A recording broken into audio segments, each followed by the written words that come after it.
తాకట్టులో ఉన్న బంగారాన్ని విడిపించి ఆ రోజు ఆన్లైన్ రేటుకే మేము కొంటాం. Sharma gold company. వాగర్థావివ సంపృక్తౌ వాగర్థ ప్రతిపత్తయే జగతః పితరౌ వందే పార్వతీ పరమేశ్వరౌ. సదాశివసమారంభాం శంకరాచార్య మధ్యమాం అస్మదాచార్య పర్యంతం వందే గురు పరంపరాం. ఆదిత్యాయ చ సోమాయ మంగళాయ బుధాయ చ గురుశుక్ర శనిభ్యశ్చ రాహవే కేతవే నమః. శృంగేరి జగద్గురు పీఠాధిపతులకి కంచి పీఠాధిపతులకి నమస్కారములు తెలియజేసుకుంటూ కార్యక్రమాన్ని ప్రారంభిద్దాం. వీక్షించేటువంటి ప్రేక్షకులకి మనవి, ఈ ఆంగ్ల నూతన సంవత్సరం 2025 సంవత్సరంలో జనవరి 1వ తారీఖు నుంచి డిసెంబర్ 31వ తారీఖు వరకు వివిధ రాశుల వారికి గ్రహగతుల యొక్క ప్రభావం వలన ఏ విధంగా ఉండబోతుంది, మంచి చెడు అనేటువంటి విషయాల గురించి సవివరమైనటువంటి విశ్లేషణాత్మకమైనటువంటి ఫలితముల గురించి తెలిపే ప్రయత్నము చేస్తాను. అయితే ప్రేక్షకులు గమనించాల్సినటువంటి అంశం ఏంటంటే, ఈ క్రోధినామ సంవత్సరం ఇంకా పూర్తి కాలేదు. కొత్తగా వచ్చే ఉగాది నుంచి విశ్వావసనామ సంవత్సరం ప్రారంభమవుతుంది కదా.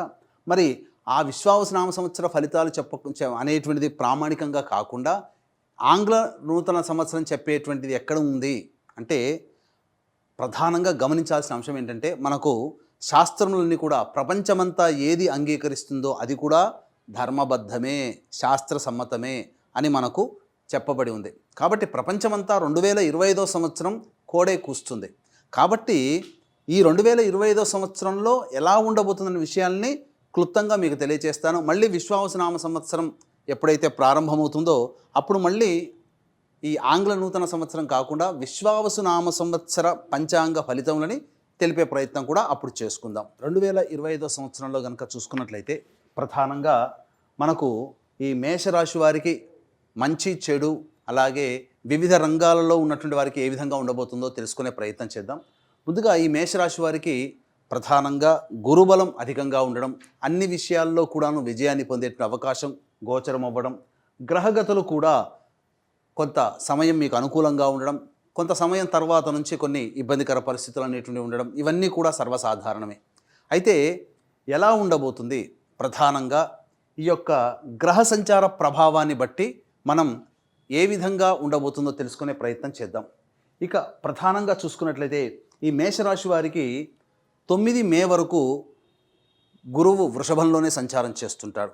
కాబట్టి జనవరి 1వ తారీఖు నుంచి 9 మే వరకు కూడా అనుకూలమైనటువంటి ఫలితములు లభిస్తాయి. సర్వత్రా గురుడు శుభకరుడై ఉండి మీకు అన్ని రకాలుగా ధనాదాయం, ఏ వృత్తిలో ఉన్నటువంటి వాళ్ళకైనప్పటికీ కూడాను ధనాదాయం చక్కగా ఉంటుంది. ప్రతిదీ కూడా కలిసి వస్తుంది. ముఖ్యంగా లాభాలు ఆర్జించే అవకాశం మే 9వ తారీఖు వరకు ఉంటుందని చెప్పవచ్చు. ఇంకా మే 9 తర్వాత సెప్టెంబర్ 28వ తారీఖు వరకు ఈ యొక్క మేషరాశి వారికి గురుడు మిథున రాశిలో సంచారం చేస్తుంటాడు. కాబట్టి ఈ మిథున రాశి సంచార ప్రభావం వలన ఏమవుతుంది, తెలిసిన వారి వలన, నమ్మకస్తుల వలన కొంత నష్టపోయే అవకాశం మే 10వ తారీఖు నుంచి సెప్టెంబర్ 28వ తారీఖు వరకు ఉంటుంది. కాబట్టి జాగ్రత్తలు పాటించాలి. నూతన వ్యక్తులు ఈ మధ్యకాలంలో పరిచయమైనటువంటి నూతన వ్యక్తుల పట్ల ఒక కన్నేసి ఉంచడం అనేటువంటిది చేసుకోవాలి. ఎందుకనంటే ప్రతిదీ కూడా మనం విశ్లేషణాత్మకంగా మే 9 నుంచి సెప్టెంబర్ 28వ తారీఖు వరకు కూడా ఉన్నటువంటి కాలము ప్రధానంగా నూతన వ్యక్తుల పరిచయం కానీ, అలాగే స్నేహితులు కానీ, అలాగే ఇతరత్రా వ్యక్తులు ఎవరైనా కానీ మీకు పరిచయం అవ్వడం, తద్వారా మీకు భవిష్యత్తులో కొంత ఇబ్బందికర పరిస్థితులు తలెత్తే అవకాశాలు గోచరమవుతున్నాయి. ఇక సెప్టెంబర్ 28 నుంచి నవంబర్ 11 వరకు గురుడు అతిచార ప్రభావము చేత కర్కాటక రాశిలో సంచారం చేస్తుంటాడు. కాబట్టి ఈ కర్కాటక రాశిలో సంచారం చేస్తున్నటువంటి కాలంలో ఏమవుతుంది, ప్రధానంగా తల్లిగారి ఆరోగ్యం పట్ల శ్రద్ధ వహించాలి. సెప్టెంబర్ 28 నుంచి నవంబర్ 11 మధ్యకాలంలో స్థానచలనం కానీ, లేకపోతే ఈ సంబంధించినటువంటి ప్రధానంగా పోస్ట్పోన్ అనగా మీరు ఏదైతే అనుకుంటుంటారో ఆ పనులన్నీ పోస్ట్పోన్ అవ్వడం కానీ, ఇక ఉద్యోగానికి సంబంధించినటువంటి దాంట్లో స్థల మార్పులు, గృహ మార్పులు కూడా గోచరమవుతుందని చెప్పవచ్చు. ఇక నవంబర్ 12 నుంచి డిసెంబర్ 28వ తారీఖు మధ్యకాలంలో గురుడు మళ్ళీ వక్రీకరించి కర్కాటకంలోనే ఉన్నాడు. కాబట్టి ఏమవుతుంది, ఈ మే 9వ తారీఖు నుంచి సెప్టెంబర్ 28వ తారీఖు మధ్య పరిచయమైనటువంటి వ్యక్తుల వల్ల కొంత నష్టం అనేటువంటిది నవంబర్ 12 నుంచి డిసెంబర్ 28వ మధ్య కాలంలో మీకు ఏర్పడబోతుంది. కాబట్టి జాగ్రత్తలు పాటించండి. ఏదైనా నూతన వ్యాపారాలు ప్రారంభించాలి అనుకున్నప్పుడు చక్కగా ఈ యొక్క మే 9th లోపలనే ప్రారంభం చేయడం చాలా ఉత్తమమైనటువంటి విషయాన్ని గమనించుకోవాలి. ఇక ఈ మేషరాశి వారికి కనుక చూసుకున్నట్లయితే ఏప్రిల్ 16వ తారీఖు వరకు శని లాభస్థానంలో ఉండడం, అనగా జనవరి 1వ తారీఖు నుంచి ఏప్రిల్ 16 వరకు ఇటు గురుడు ఇటు శని భగవానుడు సమస్త విధముగా అనుకూలించే ప్రభావంలో ఉన్నారు. కాబట్టి చక్కగా అనుకున్నటువంటి పనులన్నీ కూడాను ముందుకు సాగడం, తద్వారా మీరు ఏదైతే వ్యాపారం కావచ్చు, ఉద్యోగం కావచ్చు, ఏదైతే తలపెడతారో అవన్నీ కూడాను విజయవంతంగా ముగుస్తాయని చెప్పవచ్చు. ఇక ఏప్రిల్ 16 నుంచి అక్టోబర్ 9 వరకు కూడా శని భగవానుడు ఈ యొక్క మీన రాశిలో సంచారం చేస్తుంటాడు. తద్వారా మేషరాశి వారికి ఏమవుతుంది, ఏలిన నాడి శని ప్రభావం ప్రారంభమవుతుంది. కాబట్టి జాగ్రత్తలు పాటించాలి. ఈ ఏలినాటి శని ప్రభావం వల్ల ఏప్రిల్ 16 నుంచి అక్టోబర్ 9 వరకు కొన్ని ఇబ్బందికర పరిస్థితులు అనేటువంటివి ఉంటాయి, కష్టములు ఉంటాయి, ప్రతి దాంట్లో నష్టములు ఉంటాయి. కాబట్టి సమస్యలు వస్తాయి ఈ ఏప్రిల్ 16 నుంచి అక్టోబర్ 9 వరకు ఏలిన నాడి శని ప్రభావం వలన. కాబట్టి జాగ్రత్తలు పాటించాలి. ఇక జూలై 8వ తారీఖున వక్రీకరించి, అనగా మీనంలోనే వక్రీకరిస్తాడు. కాబట్టి ఈ జూలై 8 నుంచి అక్టోబర్ 9 వరకు కూడా చూసుకున్నట్లయితే ప్రధానంగా ఈ యొక్క జూలై 8 నుంచి మీనంలోనే అక్టోబర్ 9 వరకు గురుడు వక్రీకరించున్నాడు మీనంలో. కాబట్టి ఈ యొక్క లాభస్థాన ఫలితమే ఏలిన నాడి శని ప్రభావం ఉన్న, మనం ఇంతకుముందు చెప్పుకున్నాం ఏప్రిల్ 16 నుంచి అక్టోబర్ 9వ తారీఖు వరకు ఏలిన నాడి శని ప్రభావం. కానీ ఏప్రిల్ 16 నుంచి జూలై 8వ తారీఖు వరకు ఏలిన నాడి శని ప్రభావంతో సమస్యలు ఉంటే, మళ్ళీ జూలై 8 నుంచి ఈ అక్టోబర్ 9 వరకు కూడా మీనరాశిలోనే వక్రీకరించినటువంటి కారణం చేత మళ్ళీ లాభస్థానం అయినటువంటి శుభ ఫలితాలు శని భగవానుడు అందజేస్తాడు. కాబట్టి ఏప్రిల్ 16 నుంచి జూలై 8 వరకు మాత్రమే సమస్యలు. 8 నుంచి మళ్ళీ ఆ సమస్యల నుంచి బయటపడే అవకాశాలు గోచరమవుతున్నాయి. అక్టోబర్ 10న కుంభంలోనే వక్రీకరించి ఉండడం, ఈ కారణం చేత ఏమవుతుంది, ప్రధానంగా ఈ అక్టోబర్ 10న కుంభంలోనే వక్రీకరించి నవంబర్ 26 వరకు వక్రం ఆఖరు. ఏమవుతుంది, దశమ స్థాన ఫలితాలు ఏమవుతుంది, ఈ యొక్క ప్రభావం వల్ల మేషరాశి వారికి స్థాన చలనం అనేటువంటిది కలుగుతుంది. అనగా ఉద్యోగంలో ఏదైనా కానీ మార్పులు చేర్పులు చోటు చేసుకోవాలనుకున్నప్పుడు మీరు జాతకరీత్యా ఈ యొక్క మేషరాశి వారు ఏప్రిల్ 16వ తారీఖు నుంచి జూలై 8వ తారీఖు నుంచి అక్టోబర్ 9 వరకు మీరు ప్రయత్నాలు చేసుకుంటే దాని యొక్క ఫలితము స్థాన మార్పు, గృహ మార్పు, ఉద్యోగ మార్పు అనేటువంటిది అక్టోబర్ 10 నుంచి ఉండబోతుంది. కాబట్టి జాగ్రత్తగా ఈ యొక్క సమయాన్ని మీరు పరిశీలనలో పెట్టుకొని తదనుగుణంగా మీరు ప్రయత్నాలు ప్రారంభించండి. ఇక గమనించుకున్నట్లయితే ఈ యొక్క మేషరాశి వారికి ప్రధానంగా కుజుని యొక్క ప్రభావం సంపూర్ణంగా అనుకూలంగా ఉండేటువంటి సమయం. ఈ యొక్క కుజగ్రహ ప్రభావం రాష్ట్రాధిపతి అయినటువంటి కుజుడు కూడా అనుకూలించేటువంటి సందర్భంలో మీకు చూసుకున్నట్లయితే ప్రధానంగా ఏప్రిల్ 1 వరకు కూడా, అనగా జనవరి 21 వరకు కర్కాటకంలో ఉండడం, జనవరి 21 నుంచి ఏప్రిల్ 1 వరకు కూడా మిథున రాశిలో వక్రీకరించే స్థితి పొంది ఉండడం. ఈ కారణం చేత ఏమవుతుంది, తృతీయ స్థానంలోనే స్తంభించి ఉండడం, కుజ స్తంభన కలిగి ఉండడం, అనగా జనవరి 21 నుంచి ఏప్రిల్ 1 వరకు కూడా.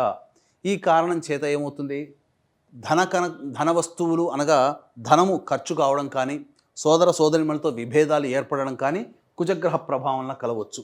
ఇక ఈ యొక్క మేషరాశి నుంచి చూసుకున్నట్లయితే ప్రధానంగా జూలై 26వ తారీఖు నుంచి సెప్టెంబర్ 11 మధ్యకాలంలో ప్రధానంగా ఈ యొక్క ప్రభావం జూలై 26, సెప్టెంబర్ 11 ఇక్కడ చూసుకున్నా కానీ మళ్ళీ మీకు జూలై 8 నుంచి అక్టోబర్ 9 వరకు, అలాగే ఇక్కడ శని ప్రభావం కనబడుతుంది యోగదాయకంగా. జూలై 26వ తారీఖు నుంచి సెప్టెంబర్ 16వ తారీఖు వరకు ఈ యొక్క కుజగ్రహ ప్రభావం, అలాగే ఈ యొక్క గురుగ్రహ ప్రభావం కూడా అనుకూలంగా ఉన్నటువంటి కారణం చేత తప్పకుండా ఈ సమయం గుర్తుపెట్టుకొని జూలై 26 నుంచి సెప్టెంబర్ వరకు ఉన్నటువంటి కాలము అద్భుతమైనటువంటి కాలము. ఏదైనా కానీ ప్రమోషన్స్ కానీ, పదవులు కానీ, లేకపోతే ఇతరత్ర నూతన ఉద్యోగములు కానీ ఏవైనా కావాలి అనుకున్నప్పుడు ఈ జూలై 26 నుంచి సెప్టెంబర్ 11వ తారీఖు వరకు ఉన్నటువంటి సమయము అద్భుతమైనటువంటి సమయంగా చెప్పబడి ఉంది. ఎందుకు మీకు ఇవి డేట్స్ ఇస్తున్నా అంటే 2025 సంవత్సరం వరకు కూడా ఉండగలిగేటువంటి పరిస్థితులు. ఇక మనం ప్రధానంగా చూసుకున్నట్లయితే ఈ యొక్క రాహు సంచార ప్రభావాన్ని కూడా మనం చూసుకుంటే, రాహు మే 15 వరకు మీనరాశిలో ఉండి మే 15 నుంచి మే 16వ తారీఖు నుంచి పూర్తిగా మేషరాశి వారికి కుంభంలోనే ఉండబోతున్నాడు. కాబట్టి ఇతరత్ర గ్రహాల ప్రభావం ఎలా ఉన్నా రాహుగ్రహ ప్రభావం కాబట్టి మొక్కవోని ధైర్యంతో, మొండితనంతో కనుక మీరు ముందడుగు వేస్తే ఈ యొక్క 2025 సంవత్సరంలో వచ్చేటువంటి సమస్యల్ని చాలా మటుకు ఈ యొక్క రాహుగ్రహ ప్రభావం వల్లనే అధిగమించవచ్చు అనేటువంటి విషయాన్ని మీరు గుర్తుపెట్టుకోవాలి. ఇక గమనించుకున్నట్లయితే ప్రధానంగా ఈ సంబంధించినటువంటి రవి సంచార ప్రభావం వలన ఉద్యోగంలో అభివృద్ధి ఎప్పుడు కలుగుతుంది మేషరాశి వారికి అనేటువంటిది కనుక మనం చూసుకున్నట్లయితే ప్రధానంగా ఈ యొక్క సంబంధించినటువంటి జూన్ 14 నుంచి జూలై 15వ తారీఖు వరకు కూడా ఉన్నటువంటి సమయం, మరియు ఇక చూసుకున్నట్లయితే ఈ మేషరాశి వారికి సంబంధించి సెప్టెంబర్ 16వ తారీఖు నుంచి అక్టోబర్ 16, మళ్ళీ చెప్పుకున్నాం కదా, ఈ యొక్క రవిగ్రహ ప్రభావం నుంచి అనగా ఈ సంబంధించినటువంటి జూన్ 14 నుంచి జూలై 15 వరకు ఈ టైము, అలాగే సెప్టెంబర్ 16 నుంచి అక్టోబర్ 16 వరకు ఉన్నటువంటి ఈ టైము చాలా అద్భుతమైనటువంటి కాలం. ఇక సంబంధించి చూసుకున్నట్లయితే ఎప్పుడైతే డిసెంబర్ 15 నుంచి మళ్ళీ ఈ సంబంధించినటువంటి జనవరి 14 వరకు ఉన్న సమయము, అలాగే జనవరి 14 నుంచి ఫిబ్రవరి మళ్ళీ 11వ తారీఖు వరకు ఉన్నటువంటి సమయము, ఇవన్నీ కూడా అనుకూలమైనటువంటి సమయమే. కాబట్టి ఉద్యోగ మార్పులు, ప్రమోషన్స్ ఏవైనా కావాలి, లేదా నూతన ఉద్యోగము, నిరుద్యోగస్తులకు ఉద్యోగం లభించాలి అనుకున్నప్పుడు ఈ సంబంధించినటువంటి సమయంలో కనుక మీరు కనుక ప్రతిపాదనలు కనుక చేసినట్లయితే, కనుక ప్రయత్నాలు చేసినట్లయితే జూన్ 14 నుంచి జూలై 15, అలాగే సెప్టెంబర్ 16 నుంచి అక్టోబర్ 16 మధ్యకాలము, అలాగే డిసెంబర్ 15 నుంచి ఫిబ్రవరి 11 లేదా 15వ తారీఖు వరకు ఉన్నటువంటి సమయం, అనగా 2026 సంవత్సరంలో. కాబట్టి అద్భుతమైనటువంటి సమయంగా చెప్పవచ్చు. డిసెంబర్ 15 నుంచి అద్భుతమైనటువంటి సమయముగా చెప్పవచ్చు. కాబట్టి ఇన్ని విధాలుగా చూసుకునే యొక్క గ్రహాల సంచార ప్రభావం వెరసి చూసుకున్నట్లయితే ఈ యొక్క మేషరాశి వారికి మంచి స్థితిగతులు కలుగుతాయని చెప్పవచ్చు. ఇక అన్నిటికంటే అచ్చెరు ఉండేటువంటిది, అనగా గొప్పగా ఉండేటువంటిది అంటే ఈ మేషరాశి వారికి శుభాశుభ యోగాలు చాలా చక్కగా, యోగాలు మాత్రం చాలా చక్కగా ఉన్నాయి. చెప్పినటువంటి సమయంలోనే మీరు ప్రయత్నాలు చేయండి, తప్పకుండా మీకు కలిసి వస్తుంది. అలాగే రాజకీయ నాయకులకి ప్రయత్నం చేస్తే ఖచ్చితంగా ఏదైనా కానీ ఒక పదవి అనేటువంటిది లభిస్తుంది. విద్యార్థులు ఉన్నత శ్రేణిలో మీరు ఉత్తీర్ణత శాతాన్ని పెంచుకుంటారు, అనగా అత్యధిక శాతంతో ఉత్తీర్ణత శాతంలో ఉంటారు. కోరుకున్నటువంటి విద్యా వ్యవస్థల్లో, అనగా యూనివర్సిటీలో మీకు ప్రవేశం జరుగుతుంది. అలాగే చెడు వ్యసనాలు కానీ, లేదా చెడు వ్యసనాలు ఉన్నటువంటి స్నేహితులు కనుక దూరంగా పెట్టినట్లయితేనే మీరు మంచి ఫలితాలు పొందుతారని చెప్పవచ్చు. ఈ యొక్క మేషరాశిలో జన్మించినటువంటి రాజకీయ నాయకులకి మంచి పదవి లభిస్తుంది, సంఘంలో పేరు ప్రతిష్టలు పెరుగుతాయి, కళారంగంలో ఉన్నటువంటి వారికి మంచి అవకాశాలు లభిస్తాయని చెప్పవచ్చు. అయితే ఈ యొక్క సంబంధించినటువంటి లాయర్ వృత్తిలో ఉన్నటువంటి వాళ్ళు, అలాగే ఎలక్ట్రానిక్స్ అండ్ కంప్యూటర్ సంబంధించినటువంటి బిజినెస్లో ఉన్నటువంటి వాళ్ళు, అలాగే మున్సిపల్ డిపార్ట్మెంట్లో ఉన్నటువంటి వాళ్ళు, ముఖ్యంగా రైతులు చక్కటి లాభాన్ని పొందుతారని చెప్పవచ్చు. ప్రధానంగా ఎఫ్ఎంసీజీ రంగంలో ఉన్నటువంటి వారు ఈ సంబంధించినటువంటి మే 9వ తారీఖు తర్వాత నుంచి చేసేటువంటి ప్రయత్నాలు, మీరు వ్యాపార వృద్ధి అనేటువంటిది ప్రయత్నాలు చేయకండి, అనగా నూతన బ్రాంచ్లు ఏర్పాటు చేయడం కానీ, వ్యాపార విస్తరణ చేయడం కానీ మే 9th లోపల కనుక చేసుకున్నట్లయితే అద్భుతమైనటువంటి ఫలితాలు మీరు పొందుతారు. మే 9th తర్వాత గురు అనుగ్రహం సంపూర్ణంగా లేదు కావున విద్యా వ్యవస్థలో ఉన్నటువంటి వాళ్ళు, కళాశాలలు నడిపించేటువంటి వాళ్ళు, జ్యువెలరీ రంగంలో ఉన్నటువంటి వాళ్ళు, FMCG, super market, general store నడిపేటువంటి వాళ్ళు, అలాగే restaurant, hotel, boarding and lodging, అలాగే పూజా స్టోర్సు, తీర్థయాత్రలు నడిపేటువంటి వాళ్ళు, వీళ్ళకందరికీ కూడాను మే 9th వరకు అద్భుతమైనటువంటి యోగదాయకమైనటువంటి కాలంగా చెప్పబడి ఉంటుంది.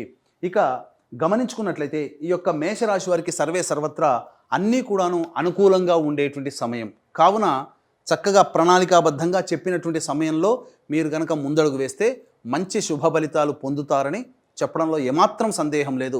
ముఖ్యంగా ఈ రాశిలో జన్మించినటువంటి స్త్రీలు ప్రధానంగా నిరుద్యోగస్తులకి చక్కగా ఉద్యోగం లభిస్తుంది.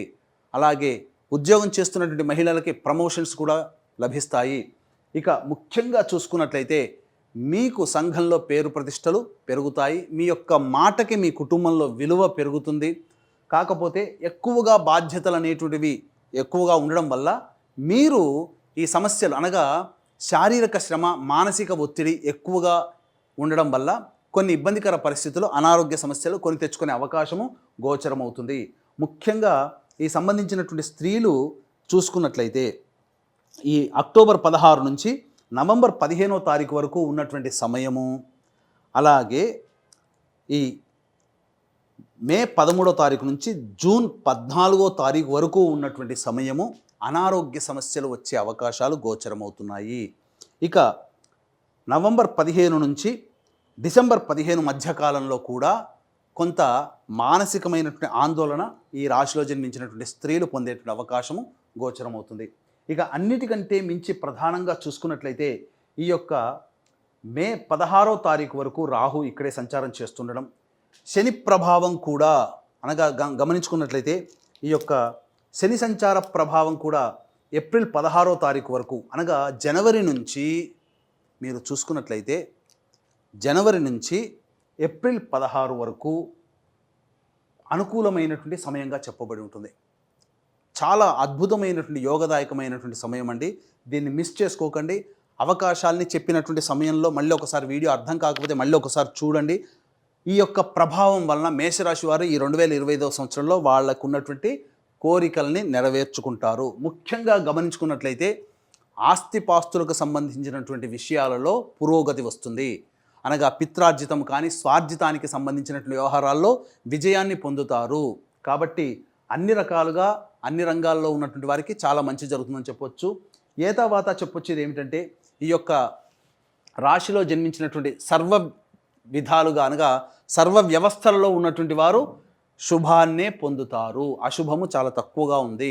కాకపోతే ఖర్చులు కూడా అధికంగా ఉంటాయి. కాబట్టి దీన్ని దృష్టిలో పెట్టుకునే సమస్యలు అనగా సమస్యలు లేని మానవుడు అంటూ లేరండి. కాబట్టి ఇటువంటి సమస్యలు ఏవైనా కానీ మానవుడికి ఉత్పన్నమైనప్పుడు మీరు మానసికంగా బలహీనపడకుండా దైవానుగ్రహాన్ని పొందే ప్రయత్నం చేయండి.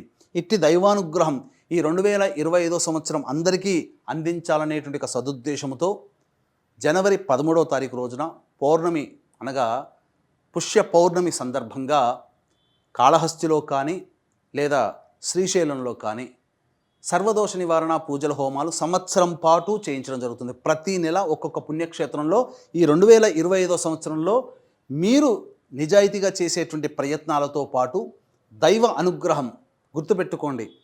శ్రీకృష్ణ భగవానుడు ధర్మము దైవం రూపంలో అండగా ఉన్నటువంటి కారణం చేతనే విజయుడై అర్జునుడు తిరిగి వచ్చాడు కురుక్షేత్ర యుద్ధంలో. కాబట్టి దైవం ముందుండగా మనకు అపజయం అంటూ ఉండదు.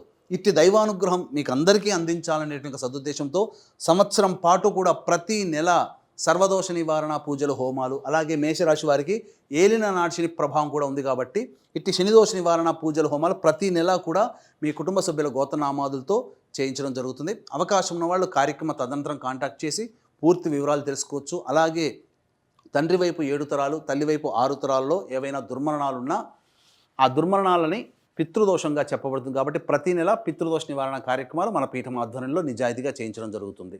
ఈ 2025వ సంవత్సరంలో ఈ మేషరాశిలో జన్మించినటువంటి వారు సమస్యల నుంచి బయటపడడం కోసం ప్రతిరోజు కూడా సూర్యుడికి నమస్కారం, సూర్యాష్టకం 6 సార్లు పారాయణం చేయడం, అలాగే దత్తాష్టకం, సుబ్రహ్మణ్య భుజంగ స్తోత్రం రోజుకి 3 సార్లు పారాయణం చేయడం, ఇక వీలు కుదిరినప్పుడల్లా శివాలయంలో నవగ్రహాల ప్రదక్షిణ, అలాగే శివాభిషేకం కనుక జరిపించుకున్నట్లయితే తప్పకుండా సమస్య నుంచి బయటపడతారు. ఈ చెప్పినటువంటి ఫలితాల కంటే కూడా విభిన్నంగా మీ యొక్క పరిస్థితులు సమస్యలు ఇంకా ఎక్కువగా ఉన్నాయంటే అది మీ యొక్క జన్మజాతకంలోని గ్రహ దశాంతర దశల యొక్క ప్రభావం. కావున దగ్గరలోని మంచి ఉపాసనా పరులైనటువంటి జ్యోతిషుల్ని సంప్రదించి వారి సలహాలు సూచనలు కనుక పాటించినట్లయితే మరింత మెరుగైనటువంటి స్థితిలో ఉంటారని చెప్పవచ్చు. సర్వం శ్రీ ఉమామహేశ్వర పరబ్రహ్మార్పణమస్తు.